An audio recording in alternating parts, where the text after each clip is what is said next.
Basketball team, and right now we're a bad basketball team, so that's kind of the way it looked. I mean, you know, you hang with teams a while, and then they take it to another level.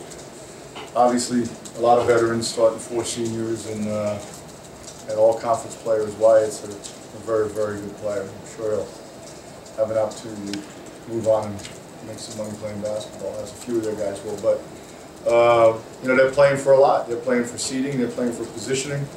We were playing for pride. I thought some of our guys had great pride and competed hard. Some of them didn't, and you know, that's been.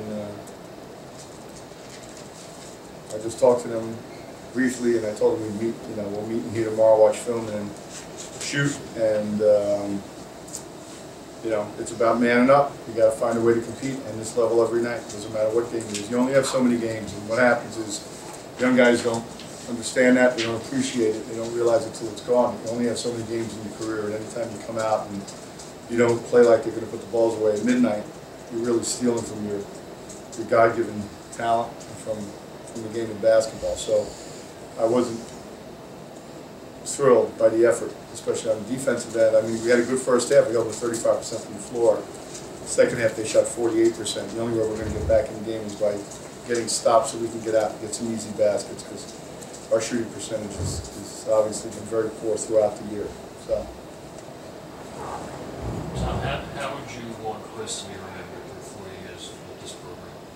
well, as I said once before, he's very loyal. He stayed, and I talked about leaving each year. I talked about leaving the day I took the job, or the day after I took the job, and then every spring, with the exception of this year, knowing he was going to be a senior. But he's been loyal for, and it's a shame this is how he goes out his last game. You know, he really, in his heart, he really wanted to be part of turning this thing around. And it's a shame he won't be here when we do. But that wasn't a typical Chris Cassidy performance. I think since he had his knee done, he really hasn't had any of those monster games, maybe with the exception of Butler. You know. He looked decent right at the start. Do you think there's anything? No, you know, and maybe he's in shape in practice. He doesn't appear to be fatigued.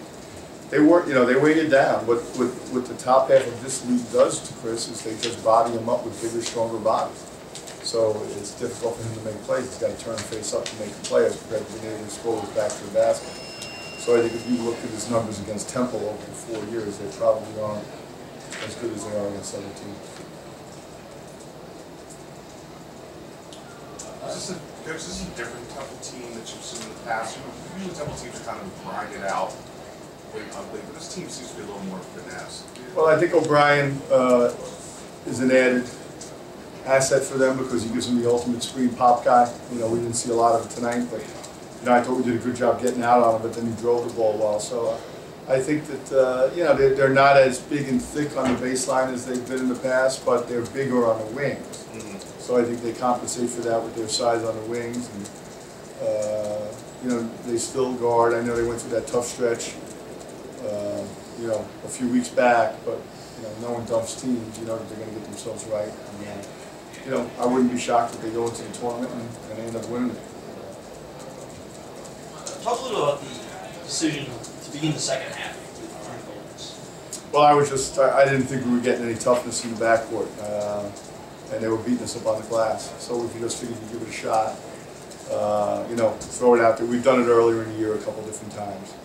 But it didn't have a huge impact on the backboards, and it hurts us offensively. So that's why I went to the other extreme and played small, which shorted to 4. And so, you know, he made some threes, but then at the defensive end, you get some difficult situations or matchups when you do that. Good guys. Thank you all very much. Thanks. Thanks.